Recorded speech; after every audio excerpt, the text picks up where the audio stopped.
The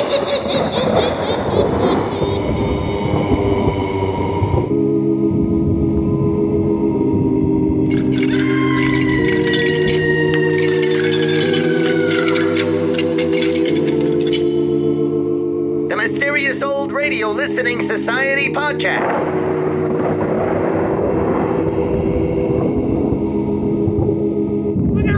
Welcome to the Mysterious Old Radio Listening Society, a podcast dedicated to suspense, crime, and horror stories from the golden age of radio. I'm Eric. I'm Tim. And I'm Joshua. We love mysterious old-time radio stories, but do they stand the test of time?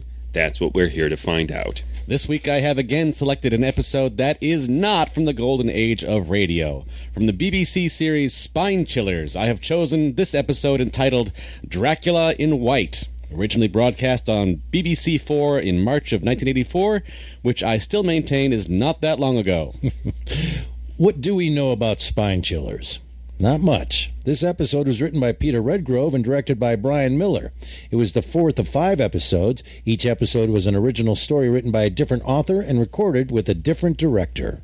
But beyond the credits of individual episodes, there didn't seem to be any information out there about who put the show together originally or what guiding principles shaped the program. These details have been apparently lost in the more than 30 years that have passed since the show was broadcast. More than 30 years, Tim. 30 years. It's late at night, and a chill has set in. You're alone, and the only light you see is coming from an antique radio. Listen to the sounds coming from the speaker. Listen to the music, and listen to the voices.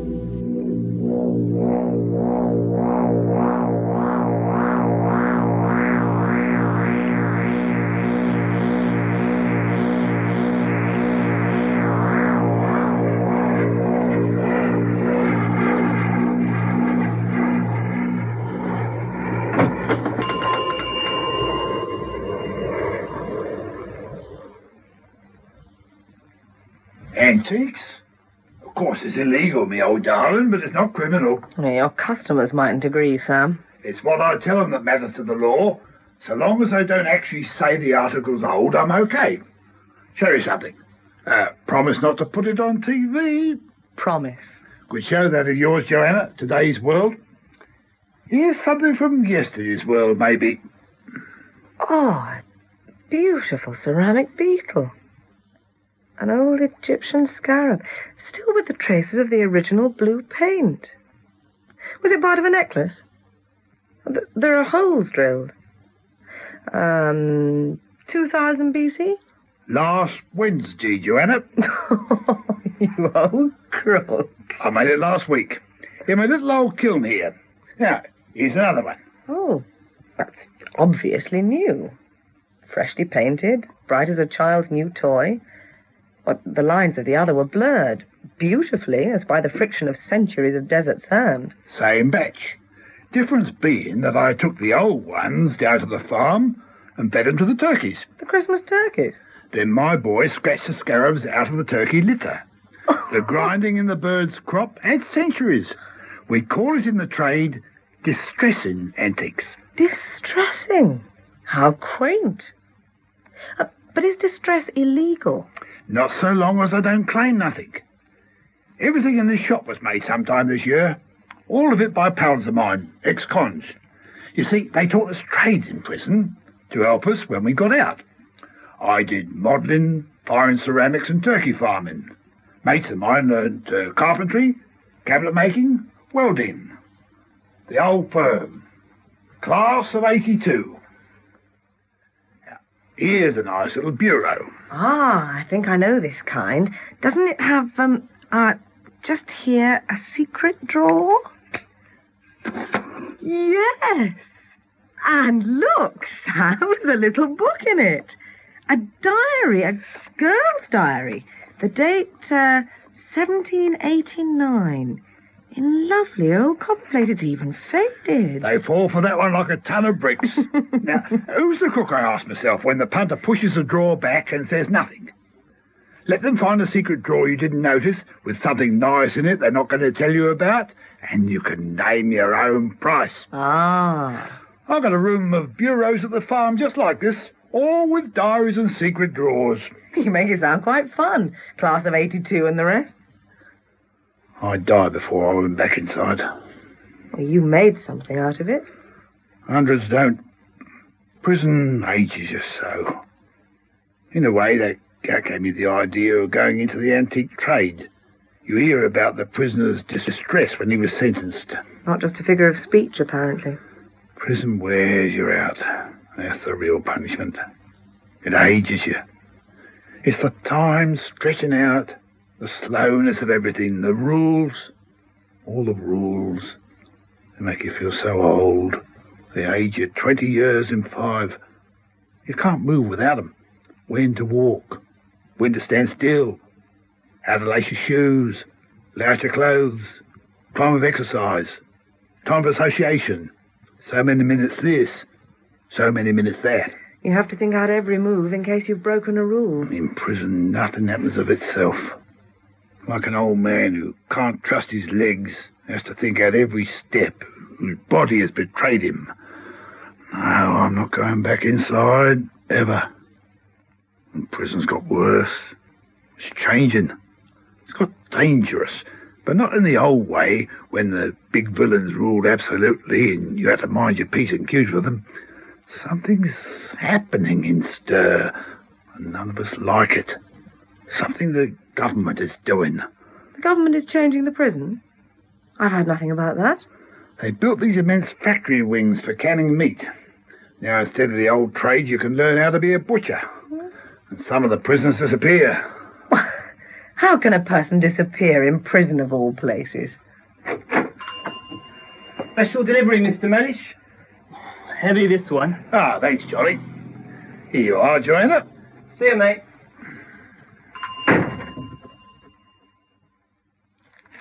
Oh, splendid.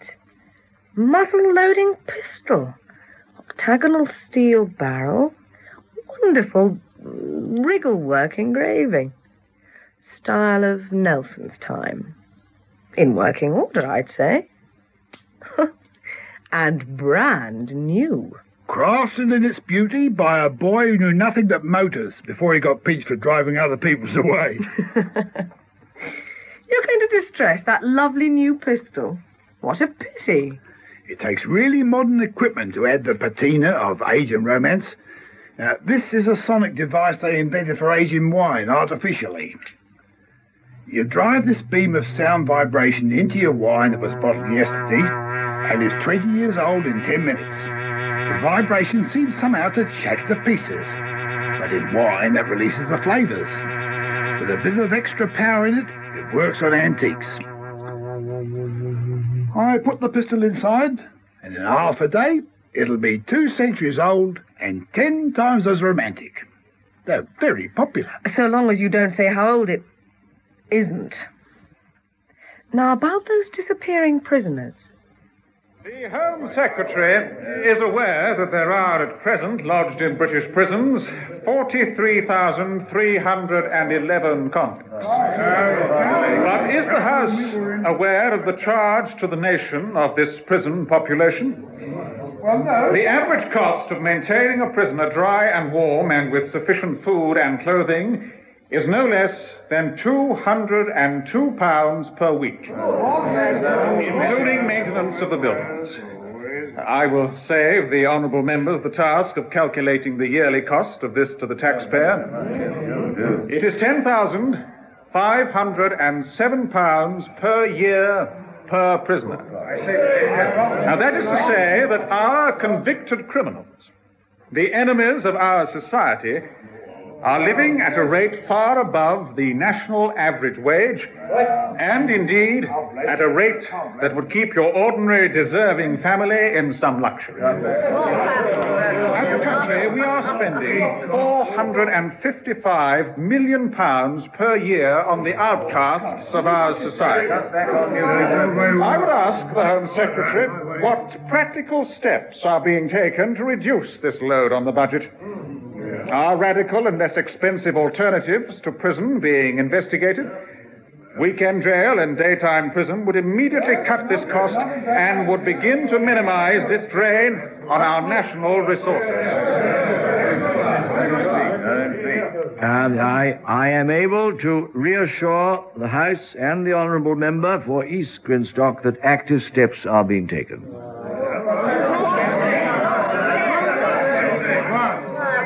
That does not seem to me to be sufficient reassurance. Will the Home Secretary outline these steps?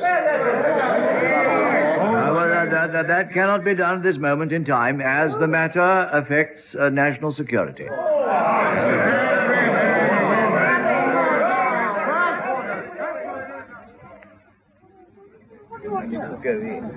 Well, Joanna, I asked your question in the House for you. I'm beginning to smell a cover-up, Toby. The news hound nostrils twitch. But what can you do about it? If the Home Secretary says national security nowadays, he has almost unlimited powers of concealment. Well, there's a very nasty smell here. What could be going on inside the prisons that frightens so my old grass Sam Mellish? And whatever could make it a high-security risk into the bargain? I'm beginning to remember the Nazis. The medical experiments in the concentration camps. Why turn prisons into factories for canning meat? Well, Joanna, I really don't think it's not impossible. The Americans have used prisoners as guinea pigs and worse before this. In exchange for permission to experiment, they get remission of sentence or parole. Organise that and you've got Auschwitz all over again. Sam tells me that long-term prisoners are disappearing out of the prisons by some kind of arrangement with the authorities. They're called into the governor's office and are never heard of again. Then their families move and turn up somewhere else where they're not known and buy a bright new bungalow as if they've suddenly come into money. But the offender himself, he never turns up. They've relocated him in exchange for information to get him away from possible revenge. Yes, but what happens to him? And is ordinary police information a matter of national security? I've told you, Joanna, there's nothing I can do. But I can. I can put it on TV. What use is an investigative program like Today's World if it doesn't alert its viewers to dangerous trends in society? Well, I'll have you in stir yourself very promptly if you break national security. Well, it's a risk I'll have to take. No government is above the law. But supposing they're infecting prisoners with terrible diseases in exchange for privileges, or experimenting with forms of radiation. Really, Joanne? It could be recombinant DNA work, cloning, the invention of new germs using human hereditary material, anything. In a democracy, we have a right to know. I love you in this formidable mood, Joanna.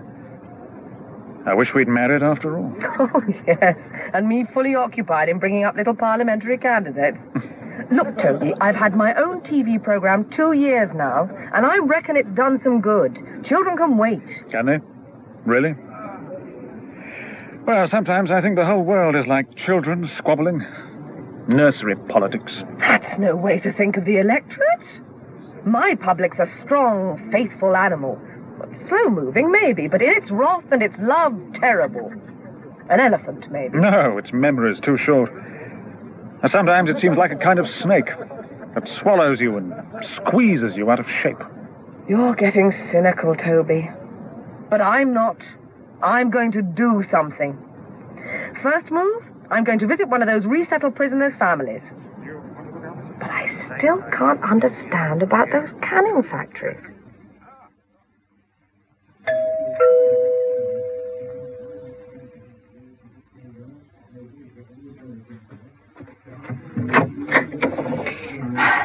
Yeah?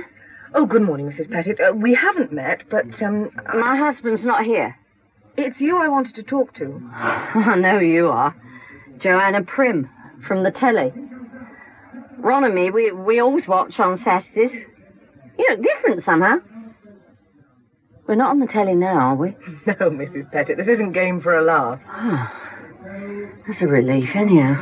Can I come in for a moment? Oh, yes, of course you can. Please forgive the state the house is in. Come into the front room. Granddad's watching the telly, but you won't mind, will you?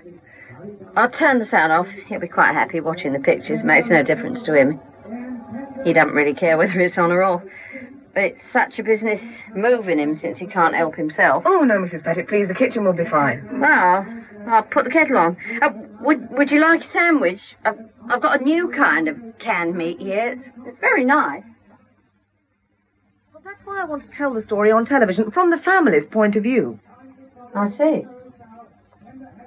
You mean he wouldn't come into it? He's still inside, of course. Well, yes, I know, but... Which prison is it? Well, he's not exactly in prison. Where is he, then? No, not exactly. It's, secret? Sort of, yes. Sort of experimental. How do you mean, experimental? I mustn't say. Where is your husband, Mrs. Pettit? I signed a paper. They said I'd be in jail 10 years if I told. I can't do that. Who'd look after Grandad? You're asking the impossible. I think you'd better go now, Miss Prim. It's a very nice house you've got here, Mrs. Pettit. Who's paying? All the bullion was recovered. What do you live on now, Mrs. Pettit? There was an arrangement. Please go. Please go now. Ron? Ron? Ron! Yeah, what is it, love? I'm watching the boxing. Hey? Well, I never, Joanna Prim. Hey, Peg, you've not been talking to her. She's the woman on today's world. This is my friend, Ron, Miss Prim. He wants you to leave. Now. Then leave I shall. What have you got for me, Sam? Well, the word is that the big boys are getting restive. They want to know what's going on too. They like the prisons to be predictable. After all, a lot of their boys live there, and they like them to do time in reasonable comfort. But suddenly the prisons have become restive and unsettled, and nobody knows quite why. I was told that we get some quiet help if we wanted to find out. Oh, that's good news. It's the two unexplained things together that worry everybody, I suppose. There's nothing a con dislikes more than feeling he's being conned. It's against the natural order of things. Firstly, the disappearing prisoners. Nobody knows what happens after that summons into the governor's office. The con's never seen again. His things are quietly collected from his cell. And the other thing is those canning wings built onto the prisons. It's a bit gruesome, but I don't actually see anything wrong with that. After all, you can learn carpentry inside. This is simply another trade to help you when you get out. How to cut up meat, how to be a butcher, how to work a canning machine. It feels wrong. Why? Well, they bring in outsiders for part of the process. Outsiders? There's some kind of inner room where the meat is actually killed. It's forbidden for cons to go in there, and sections of carcass are passed out. There's something not quite right about the carcasses either. What sort of something?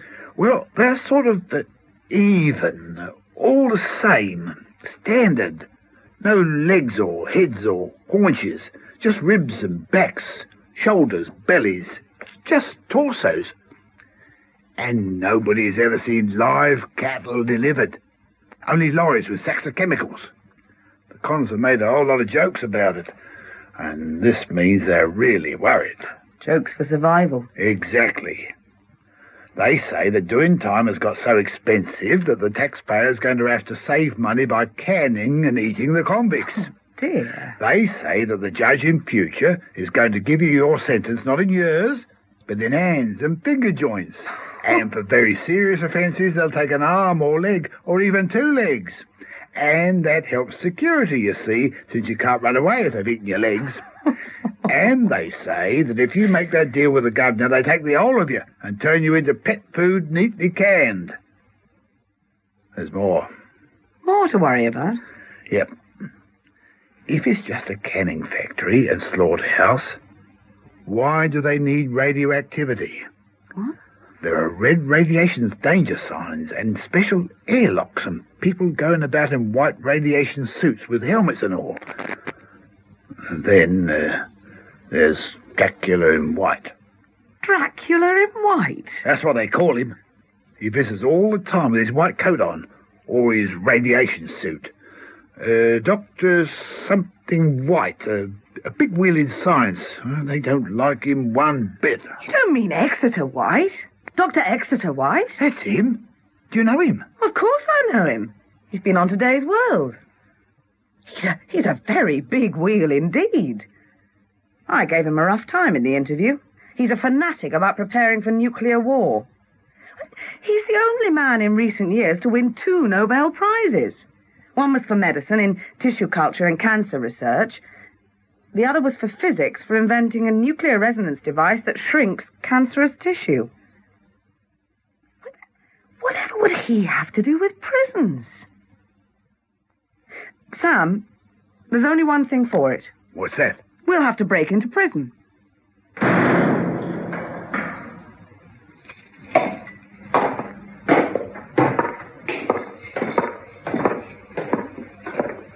The visitor's room, just give your form to the screw there.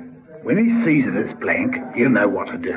So the big boys have the screws in their pay. The big boys have everybody in their pay. Your visitor's forms, please. Ah, I see.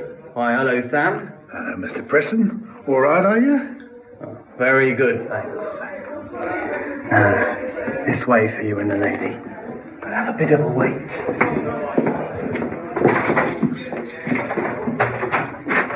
A broom cupboard. It's quite roomy, miss. I'll put some clean blankets over there on the shelf for you. Good luck. Thanks, Mr. Preston.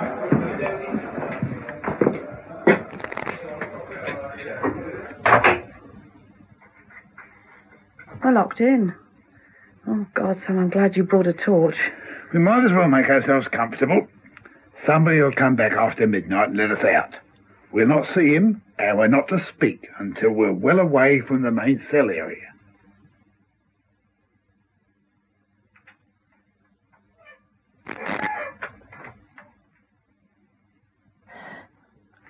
What? Now, I've got a map and a copy of the master key. The factory wing's not far, and once out of this cupboard, we've got to be absolutely quiet until we reach it.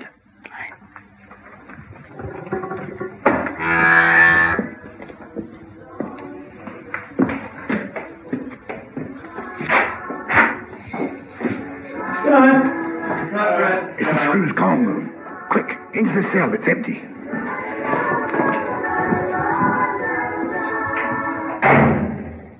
All clear.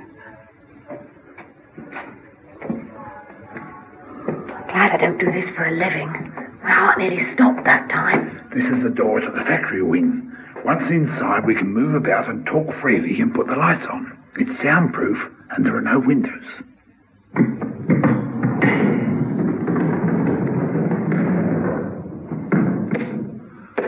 That's better. What a strange place after the grey prison. Spotless.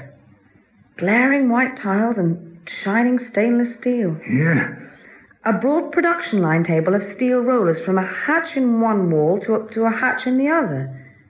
A chain conveyor with hooks overhead. Halfway along, the rollers disappear into machinery, protected by heavy-duty polythene. Lift up the flap, Sam. Let's see what's inside. Great knives in wheels, like a zodiac of sabres. It's like a car wash, Sam. Yeah.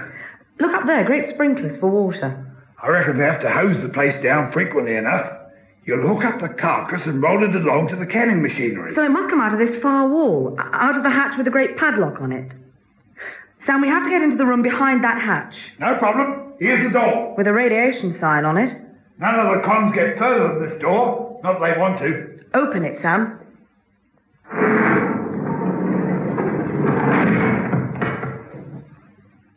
It's very like the outer room. A bit more complicated. A table of rollers again, leading from the padlocked hatch. Conveyor chain above with hooks. Must make a hell of a row in here with that killing. No wonder the wing is soundproofed. Joanna? Yes, I know. The production line should start with a cattle pen. They drive the animals into a pen and stun them one by one. But there's no pen. The rollers only lead to a big machine built against the wall. The meat must come out of the machine. Look, I don't like those radiation signs. There are lockers over here, radiation suits hanging up in them. Over here, showers and scrub rooms.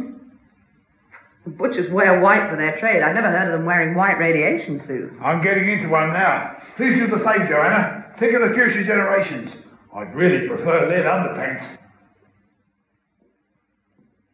I've found the control panel, Sam. No, Joanna! There's a switch here labelled Viewing of Culture Chamber. For God's sake, be careful! Let's view, shall we? Good,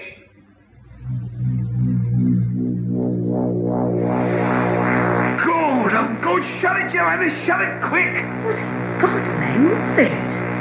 Gleaming and speckled, gliding, rippling, rubbing against itself. This switch says Production Hatch Control.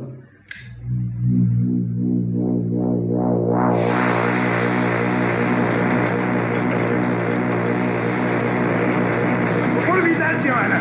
It's coming out of the machine hatch, spinning at us along the rollers, all spotted and big as a tree. Hello.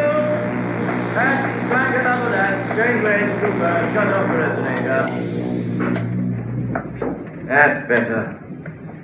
Well, Joanna Prim. We don't want to wake up the whole prison, do we? Dr. Exeter White. As they say, we meet again. Dracula in white. It's a while since we met on your program, Miss Prim. I can't say that I enjoyed the experience. The world has honoured you, Dr. Exeter White. I thought then that your ideas were pernicious, and I still do. My opinion is confirmed by what I see now. Why, what's the harm, Miss Prim? I think that in the last resort our country will thank me for what I have achieved here. I can't think that the public will approve of what you're doing here, Dr. Exeter White. And I intend telling them about it. Please be careful, Joanna. He's got 2 security men with him, and they look like killers to me. Oh, I hope you won't tell, Miss Prim. That would mean prison for you. This is an official secret. It would be treason to reveal it. Besides, I doubt whether you really understand what I'm doing for the sake of Britain among the British prisons. Official secret? Why, it's quite obvious from your work on radiation and cancer what you're doing here. You've taken human tissue from those unfortunate prisoners that have disappeared, and you've irradiated it with your famous resonator in some manner that stimulates it instead of shrinking it. Stimulates its growth enormously in your machine, and you're canning the cancer you've made, and you plan to sell it off as food to offset prison costs.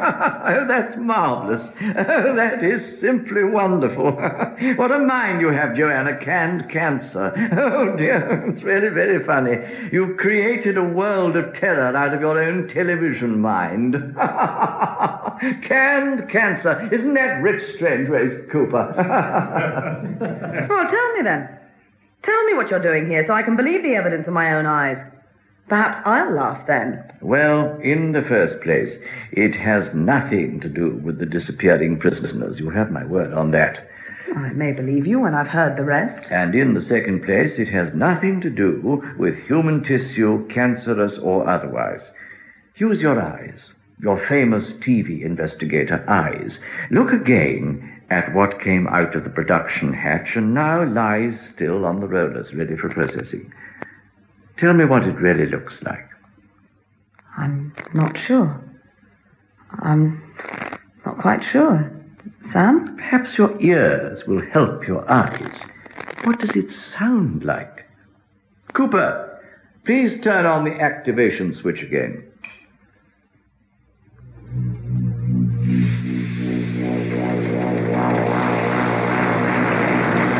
A great snake. A great mottled, scaly snake. Thrusting and pouring its coils out of the resonator. Rearing up and hissing.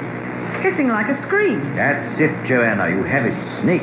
We cultivate snake tissue here in enormous quantities. It turns out to be delicious. Like very tender chicken. That's enough. We guillotine it in lengths and skin it and pass it out to the other room to be variously cut up and the bones removed before it is minced or sliced and canned. It comes out alive, right? Yes, we cut it into sections, and the sections are alive, but weaken rapidly out of the machine. We electrocute them and crush the spine to make sure they're dead.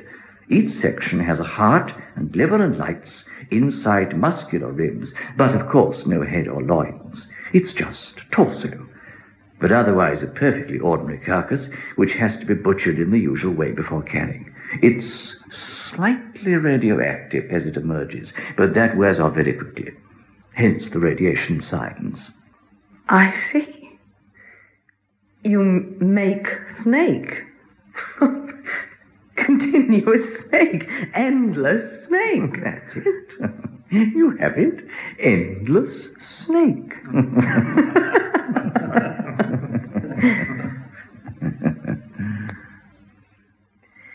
You see, there's nothing so terrible about it after all. Okay. Then why the official secret? Now, that is just the one unpleasant thing about the whole business. I knew there was a catch. If the bomb drops, if there is a nuclear holocaust, it is exceedingly likely that with the breakdown of all services, there will be a shortage of food and even a danger of cannibalism. To forestall this, the government are stockpiling enormous quantities of food in various underground depots all over the country. This must be kept secret, for if we started importing exceptional quantities of cattle meat, questions would be asked. But with my resonator and with tissue culture, we can manufacture extraordinary quantities of delicious high-protein meat out of simple chemicals, at minimal cost and without attracting notice. Until you stepped in. But now you understand that there's no harm and no cruelty in what I'm doing. It's all right again, isn't it?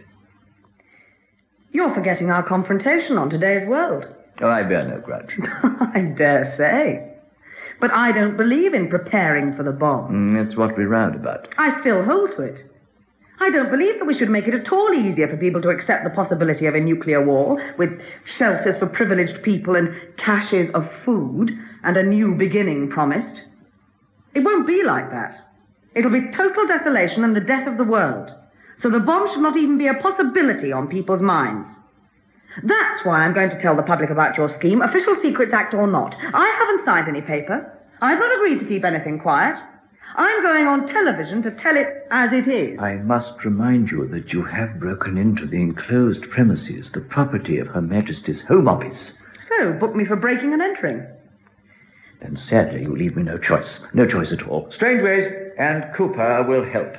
They're used to such little problems. Turn on the guillotine, Cooper. Strangeways. And then the mincer outside. Don't turn on the canning machinery. It's too noisy.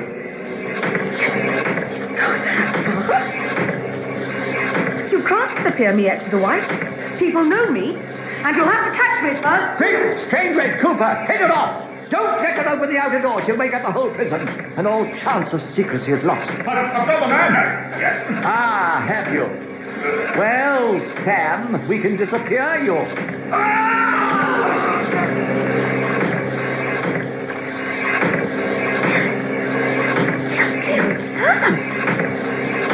You've killed him in your machine. Oh, I'll get you for this. I'll turn on all your machines and fling the doors wide so that the uproar fills the whole prison, fills all England with its noise. Here's the cannon switch. Strangeways! Go back, quick! He's got to the door! It's too late!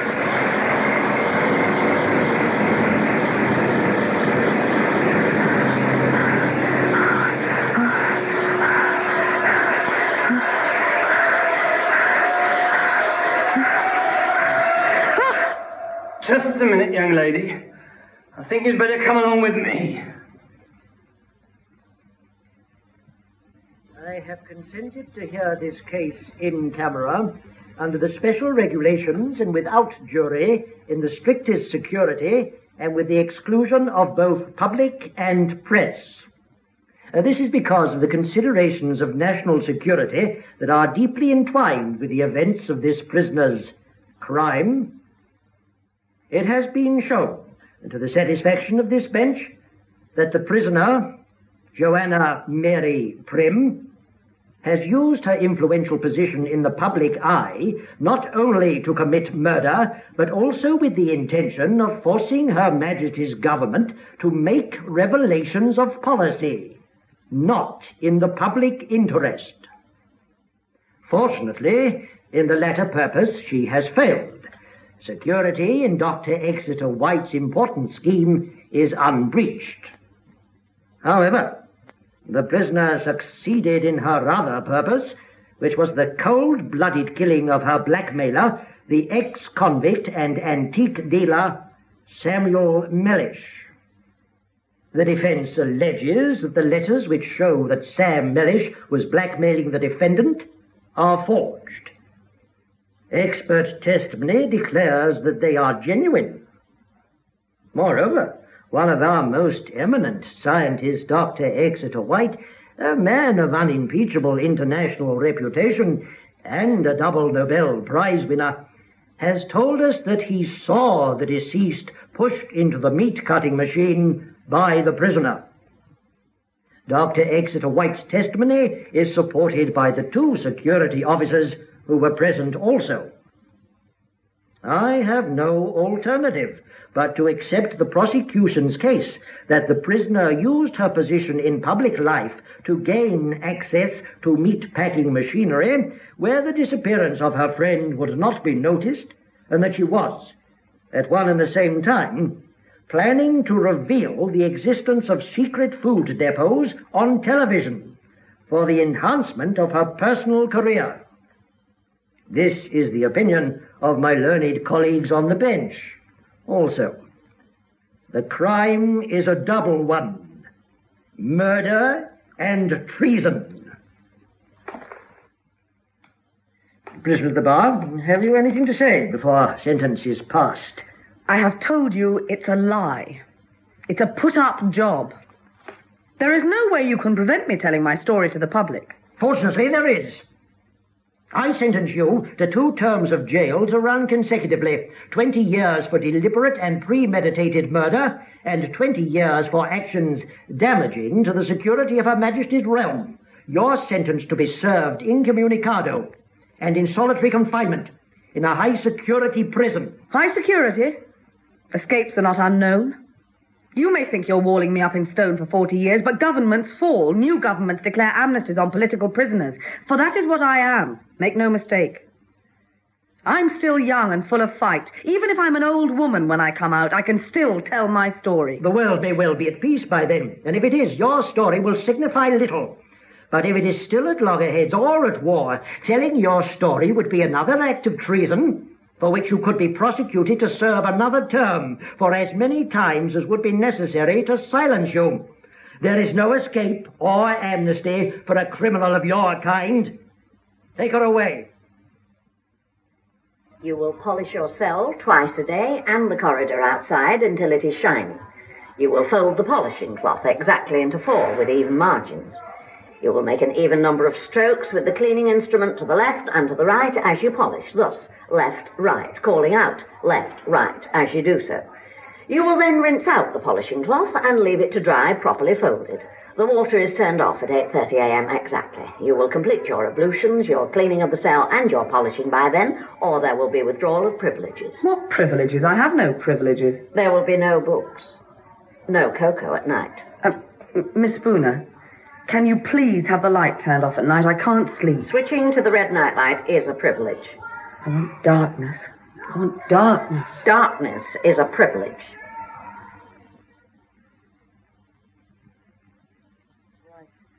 Left, right, left, right, left, right, left, right. Friend, there's a visitor for you. A visitor? I'm not allowed visitors. Visits are a privilege. Dracula in white. You must be settling into prison if you call me by that name. How many others have you put into prison with your lies? Strangely enough, Joanna, you are the only one. My friends will get you. They'll create a scandal. Your friends were grieving very beautifully at your funeral, Joanna. What? You were buried amid much sorrow last month. An unfortunate motorway accident speeding to the studio. Cooper and Strangeways enjoy arranging little accidents. Everybody thinks you're dead, Joanna. You think you've got me? Well, I have, haven't I? There is a way out. A way out? Where is your television reporter's curiosity? Don't you want the whole story? You mean the disappearing prisoners? It's what got you here in the first place. Now at least you can learn the answer. The governor's door will close on me and I'll never be heard of again. Is it some kind of invitation to self-execution? I tell you now, I'm not going to kill myself. No, it's much more of a gamble. You agree to submit to some experimental research. If it succeeds, you live. The authorities cancel your prison sentence, and because they no longer have to pay your bed and board, they give you a lump sum. You can invest the sum, or bequeath it, or simply spend it. The scheme's in its experimental phase, so the terms are generous. Later on, most people sent to prison may be offered similar terms, on a less generous scale, of course. It's a kind of redundancy scheme. Made redundant by society. Exactly. You see, Joanna, I'm not an evil man. I was forced into those lies to protect my work. You can trust me. Now you understand what I'm doing. I haven't anybody else left to trust. And I do want to know. Can you tell me anything more about the program, Governor? I've told you as much as I can. Are the financial arrangements clear? Would you like to sign now? You'll be taken straight to Dr. Exeter White's clinic without going back to your cell. That suits me. I'll sign. No, it's not painful. We're still learning. The nuclear resonator has to be modified from time to time, but there never was any pain. It's your resonator that made the meat grow in the machine. Now, please don't be alarmed. The straps here, a little tighter. Yes, my resonator, my one triumph, my one discovery. In my life, Joanna, I've only told one lie, and that was yours, and made only one discovery, and that will be yours, too. You said that prison makes the prisoner old, and that's the real punishment. So old and tired. So many years to go. You have to serve your sentence, but why spend all those years doing it? My resonator will help you. You're not going to turn me into food. No. Always yourself, Joanna. Yourself. My resonator slows tissue growth down, and that cures cancer, or it can speed it up, so that meat grows faster for food. But now I can speed up life and keep the human shape. I can speed people up. Speed them up? They live faster? Like speed drugs? Yes. And inside my resonator, a person will age fast.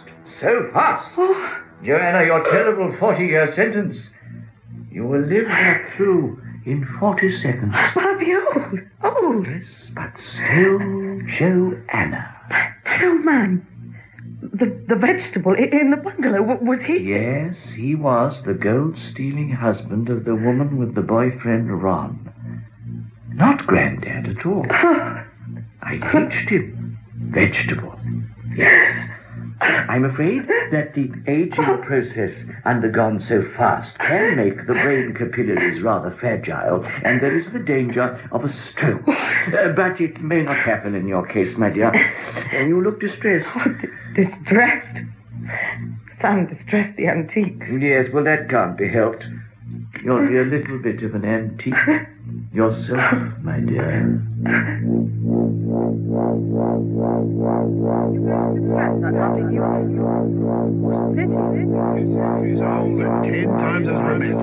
Our convicted criminals, the enemies of our society, are living at a rate far above the national average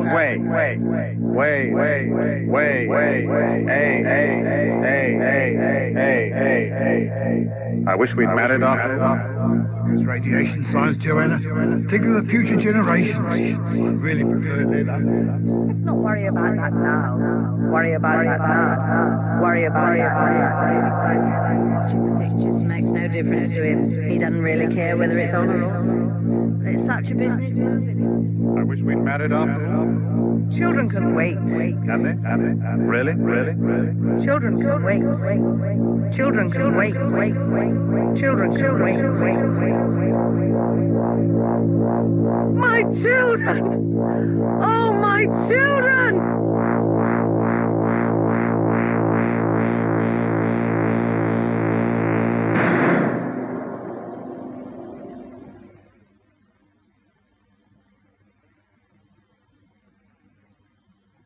Dracula in White was written by Peter Redgrove, with Maggie McCarthy as Joanna and Benjamin Whitrow as Dr. Exeter White. Others in the cast: Sam, Gerald Wells; Toby MP and Cooper, Tim Meats; Ron and the Governor, John Lindstrom; Judge, Paul Nicholson; and Mrs. Pettit and the Wardress, June Barry. Other parts were played by Richard Kernow and John Lindstrom. The play was directed in Bristol by Brian Miller. Dracula in White was the fourth play in the Spine Chillers series, and next week you can hear the fifth and final play, Witch Water Green, by Don Webb, and that's broadcast on Thursday at 3:02. That was Dracula in White from the series Spine Chillers, here on the Mysterious Old Radio Listening Society podcast. Once again, I'm Eric. I'm Tim. And I'm Joshua. All right, so this was Tim's selection, and Tim once again delved into something, well, interestingly we call contemporary, but as we pointed out in the intro, my God, it's 30 years old, so it really is classic radio at this point. Much like a lot of the bands I listen to are now on the classic rock station, so I'm going to die any second now. Just keep recording. Tim, Yes. 84 was this from? That is true. Year I graduated from high school. Everybody do the math. There you go. So why? As I have mentioned in some previous podcasts, I came to know old radio through various collections, podcasts out there in the world that are really just salads of different titles, different shows thrown together and sort of willy-nilly. And so this was one of the episodes I heard in one of those salads. And it really stuck with me. It really stood out, and I liked it. And so I finally decided, by gum, I'm going to make you two listen to it. By gum. By golly. Is there other Spine Chiller episodes that you've listened to? No. How did you find this? Where did you find this? In podcasts out there that just will like, hey, here's 18 different episodes of random radio things. Some of them are classic, some of them are modern. You mean we could have just done that and skipped all this work? Are you saying that this podcast is basically just talking about other people's podcasts? Oh, yeah. Oh. Fair enough. So you came across this and you listened to it and you liked it. I did. The trick, the plot, I mean, the whole twist of it totally worked on me the first time. So it left me at the end going, what? Huh? Right. Why is there no information on this? Like the podcast you got it from, don't those people know anything about it? Everything I found, it will list the credits, and it will say Spine Killers, BBC 4, and that's all they'll say about it. I think it's just actually in the sort of gray middle ground of time, of it's not something that people have gone back and researched relentlessly to archive, but it's not so modern either that it was Wikipedia the instant it was born. And it appears to have had a very short life, yeah, which might be part of it too. It seems to be just these 5 episodes. Just 5, huh? Yeah. Yep. And are they originally written? It looks as though, if I were to speculate, that someone, like, I'm going to get together 5 good writers and do a sort of collection of people. That was not the phrase I wanted to use. A collection of We're going to get a an anthology series? Thank you. That's the, yes. That's how Soylent Green started.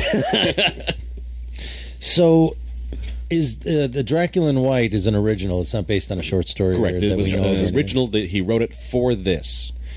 Let's delve into what we think of it. Now, obviously, already, I get the sense that you brought this to us because you really like it. I certainly found it effective. I may have some quibbles that I'll bring up, but I'll let you guys have your reactions first. I do like the twist, and that is one of my notes at the end. It was a different story for a long time. And then it became a different story. You know, it was heading down this path, and I was like, oh, that's what this is about. And I had a moment where I had to say, do I like what they just did, or am I mad at it? And I realized I like the twist. I really like the twist. I just didn't see the need for the number of red herrings before the twist. And not red herrings, I mean like clone snake herrings or whatever. That was so bizarre and ultimately had no payoff for how much work they had to do to justify on audio a machine that spat out giant headless snake meat. And it seems like if you're just sweating as a writer to make that come across in audio, it better be the main part of the story. See, for me, that's what made the twist work. By the time we got to the end, I'd completely forgotten about the fake antiques dealer and everything. And I thought this was a story about a snake machine. But I love the fake antique dealer because that then connected to the very end. The whole idea of distressed antiques, and then she's suddenly a distressed prisoner made to look old. So thematically, it worked really nice, and I think would have been a much better 30-minute episode excising the snake clone meat segment and just kind of going down the line on all the kind of thematic 80s paranoia with nuclear stuff and overcrowded prisons. It just, the snake thing just threw me for a loop. I had to rewind to even figure it out because they talked about there was a hissing sound, but then they said it had no head, and it seemed a little confused. As I understand it, inside the machine there is a snake head that just keeps pouring out back end that just... What? Okay, please explain. It's like an endless tube of snake. They just open up the machine and snake pours out. Yes. And one endless tube they just chop up. And they said like each chunk will have its own individual heart, and it's got its own whole set, just minus head and minus butt. Snake butt. They just started the snake up one, and they cut the one butt off, and then it just keeps going. It's like snipping the end of a cigar. Yes, exactly. They led us to believe very easily that, prisoners are disappearing. They're obviously turning them into meat. Yes. So in my notes, I wrote that I was very appreciative of that wasn't what it was, because if it was, that was like, well, of course, you basically told us that in the first few minutes, and I found myself saying, please don't be that. The whole time I was like, please let it be fake snake meat. Please let it. And I was like, yes! But I was happy that it wasn't where it seemed to be heading and that there was a twist. I mean, it might be that snake was a prisoner as well. He was. He had done some misdemeanors. Misdemeanors. Misdemeanors. I'm not proud. So let's talk about a couple of things that I'm not sure if I love or... The hum of the machine is an exact Foley, an exact replica, or the exact sound that was used many times in the Land of the Lost TV show. Nope, neither one of you watched that. No, I did. I don't remember the sound effects from it. It's a pretty generic sci-fi late 70s, early 80s sound. Yes, it is. And it was generic in this. Absolutely. The mad scientist doctor says to Joanna, look, and you can see what I'm doing. What do your eyes tell you? And she's like, I don't see what it is. And he goes, then listen. And I'm like, ooh, they're going to do some cool audio thing. Listen. And then it is just wah, wah, wah, wah, wah. And then from that she goes, it's a snake, a hissing snake, and she adds all this information that I didn't hear anywhere in the sound did mix. Add the I gave it a second listen. Okay. And they did add a I mean, so that's pretty compelling. You sure it wasn't just like the sound guy was smoking while he was recording it? So it was just like just got in the mix somehow because it was really subtle. And back then you were allowed to smoke in studio. Yeah. Here's my favorite part of the whole thing, though. This is why no matter where we end up when we get to the end of this discussion, I'm going to tell you that I am really appreciative and love that you brought this, Tim, for this one reason. They came up with this plan to retrieve scarabs by feeding them to turkeys and then getting the scarabs out of the turkey poop because they fed them to turkeys, see, and then they would distress them in their own intestinal system, and that's how this antique dealer made the scarabs. That's not only incredibly complicated, B, how did you figure out that would happen if you fed scarab items to turkeys? And 3, they offered turkey farming as a class in prison. That's a really solid skill set to have when you get out. Anyway, I guess I'm alone. I thought that was pretty weird. I was trying to think it through. Well, the turkeys have a gizzard, so that would wear it down, a braid the scarab. So would a metal brush. There's got to be an easier way to distress something than... And then how did you figure that out? In the turkey farming class in prison? It was really weird, and maybe there's some cultural thing I'm missing. Maybe, in England they teach prisoners farming. Maybe that's a typical thing. He figured out this master plan that was really complicated. He should have just been a barista or something, man. He could just get a job. They clearly got out of prison, looked at what skills they learned, and figured out how to criminalize them as quickly as possible. I don't think he took the classes in prison for the purpose of I don't believe you. This. I think this was the master plan. Bill, what you're going to do is you're going to learn welding. You're going to learn accounting. I'm going to learn turkey farming. We're going to make $1 million distressing scarabs, see?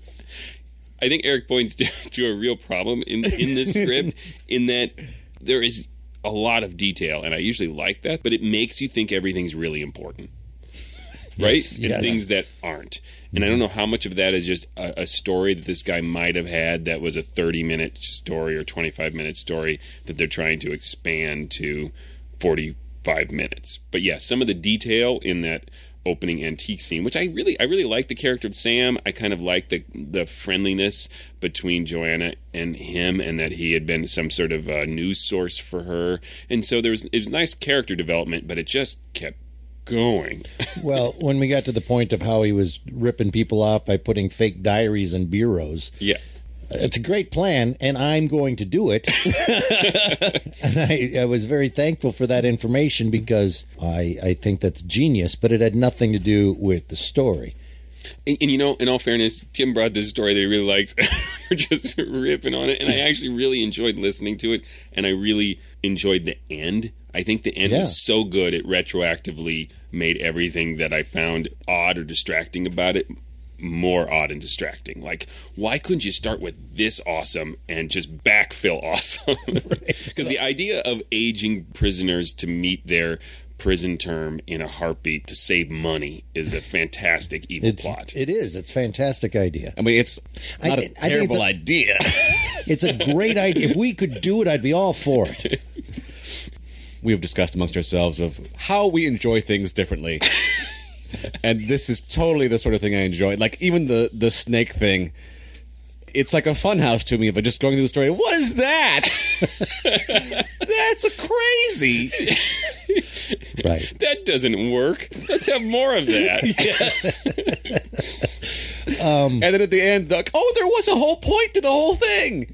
Yeah, in some ways, you're just impressed that it came together at all.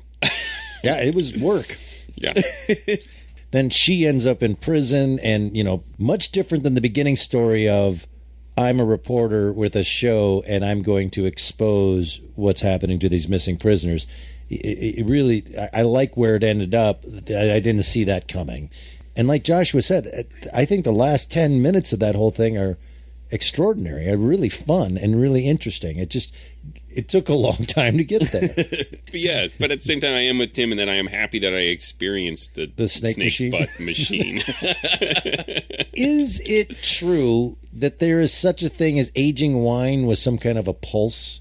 They made it sound so like, okay, this is actually true. There is so much matter of fact about it. I don't know enough about wine to say that's true, either. But there are a lot of ways that people try to get around the aging process of all sorts of booze. Aging it in smaller casks, so you can age it shorter, but it still tastes just as aged as something in a big barrel or cask. So whether or not they actually have tried using sonic devices, I don't know, but it felt authentic to me. Right. We can do it right now. We have a sonic device right here. My butt. Like I would even notice. That wine is now aged. Yeah.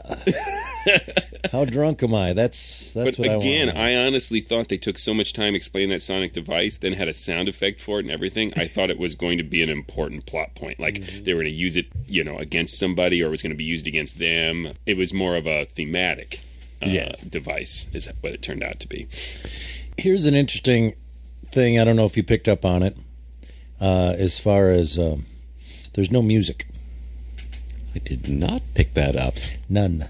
And I found that really interesting. They did that whole thing without any music, not even an intro with some kind of organ or anything. I've noticed, though, Fear on 4 uses very little Fear on 4 uses very little. I wonder if it's a British thing that Americans use more music within their radio shows. They keep like radio plays, and it gets treated much more as a just audio version of theater.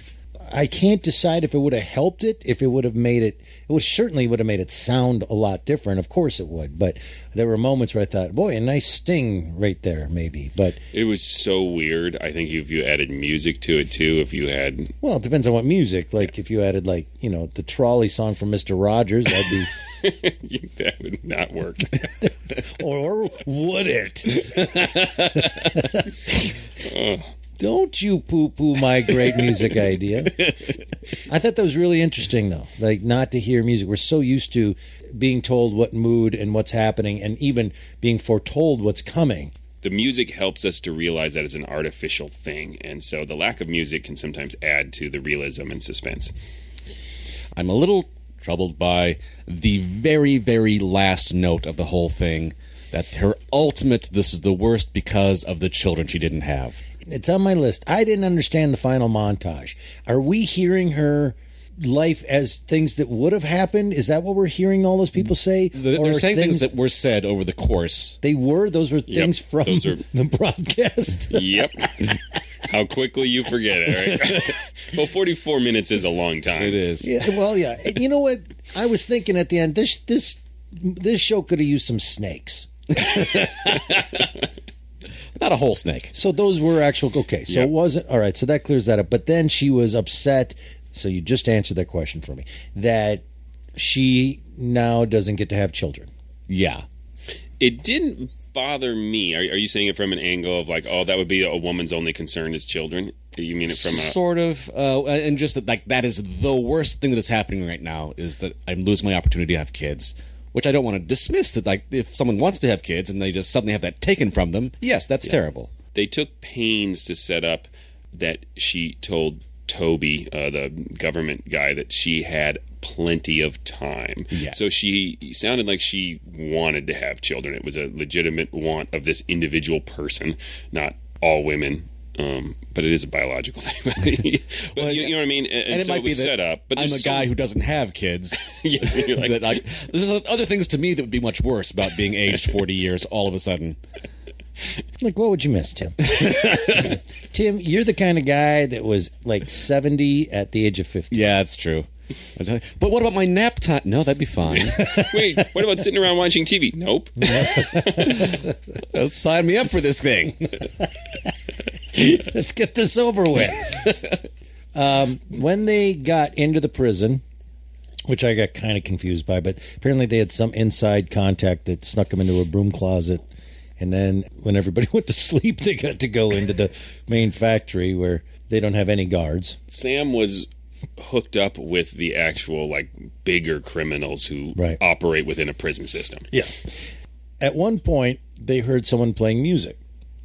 And they said, oh, someone's coming. Oh, yeah, yeah. Do you know what song that was? Anybody? I'm trying to remember, because it did stand out to me. I can't remember what it is now. It stood out to me, and I went back and listened. Oh, my God. It's a cover of The Boxer by Simon and Garfunkel. Lie, la, lie. Lie, la, lie, lie, lie, la, lie. I think, again, it's the only music. They put guy. That under the entire thing. Can you imagine that snake just pouring out of that machine to la la la la la la la la la la. Here comes the snake.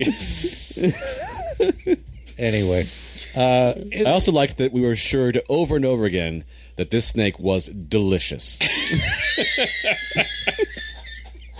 He had some professional pride. Yeah, we were assured Well, I'm sure people eat snake, right? I was in some restaurant and they offered me rattlesnake about 5 years ago. I didn't try it, but apparently it's a thing. There's a place around here that does snake hot dogs. Sorry, it's true. Around here? Yeah. Not in my neighborhood.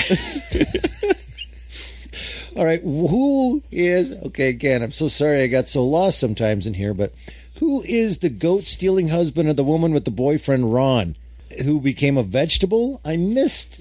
She goes to visit the relatives of inmates who've received money or have gotten these nice houses to ask questions, and while she's there, Joanna, we find out from the spouse of the former inmate that she's taking care of her grandfather. It's a throwaway line. Again, the problem in the script often is he's trying to be subtle with one or two things, and then meanwhile, there's just bizarre, crazy things that get all your attention that aren't important. Right. But meanwhile, the small important things are really buried. I could not remember who the goat-stealing husband... I was like, what? I didn't catch any of that. And again, I think you're right. I think there's too many details going on and things to try to keep track of when the bottom line is they're killing people. No, they're not. It's Snake Machine.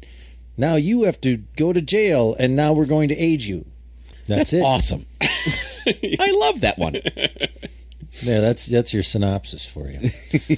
Any other thoughts? Anybody? That's pretty much everything off my chest. I actually really enjoyed it despite everything I just said. The author is actually in his small Wikipedia page. That's not that small. I don't know why I'm judging his Wikipedia page, but he is notably... Have you seen yours? Notably a poet. Oh. So it might have contributed to his penchant for working on imagery and striking sorts of ideas like that more so than does this all hang together and make total sense throughout. And how it all rhymed. Yeah. All right, final verdicts. I don't know. You go first. I'm still thinking. I thoroughly enjoyed it. I don't know that it is any sort of classic or that I would ever listen to it again. I do think it's historically interesting and culturally interesting being British. Like you said, the lack of music, the 80s nuclear war fear that is all throughout it, and Simon and Garfunkel. So again, I found it highly entertaining without really being able to highly recommend it at the same time. I think I liked it a little bit more than that. I would certainly not say it's a classic, but I think it holds up even after 30 years.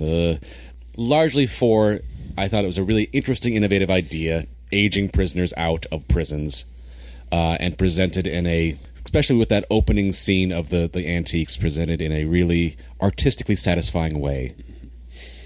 Remember the movie Food of the Gods, 1976? No? That's going to take a while, isn't it? It reminded me of that movie, and if you are listening, which you are, because if you heard that, you're listening, and you know that movie, then you know exactly what I'm saying. It's some kind of thing that makes things either bigger or smaller or ages them or whatever, and there was giant rats, and it was kind of hokey, and it wasn't really done that well, although that was based on an H.G. Wells novel, Food of the Gods. But anyway, that guy's got a Wikipedia page. A biggin. I think Tim hit it for me. There's some really great concepts here that I would have liked to have seen this divided up into the 4 stories that it actually was, maybe. But yeah, I enjoyed a lot of it. In fact, I am going to feed things to turkeys, put some nickels in them, and get some buffalo head nickels on the other side. No? That's not how it works. Oh. Well, I'm going to go to prison and find out. All right. Well, thank you so much for listening. Tim, what should they do now? Hey, folks, please go to ghoulishdelights.com. That's where you'll find other episodes of this podcast, and you'll also find information about other things we do. Sometimes we go out in the world and perform live versions of classic old radio scripts. Probably not this one, but but other ones that we do call classics. You can also go to iTunes and write us a little review. We love reviews. Just make it coherent. use some poetic language, but also make it rhyme. Make it rhyme. All right. Who's got the next one? That would be me. Next time, we will be listening to an episode of Lights Out called Revolt of the Worms. Until then... Look out! That's it, Joanna. You have it. Snake. We cultivate snake tissue here in enormous quantities. It turns out to be delicious, like very tender chicken.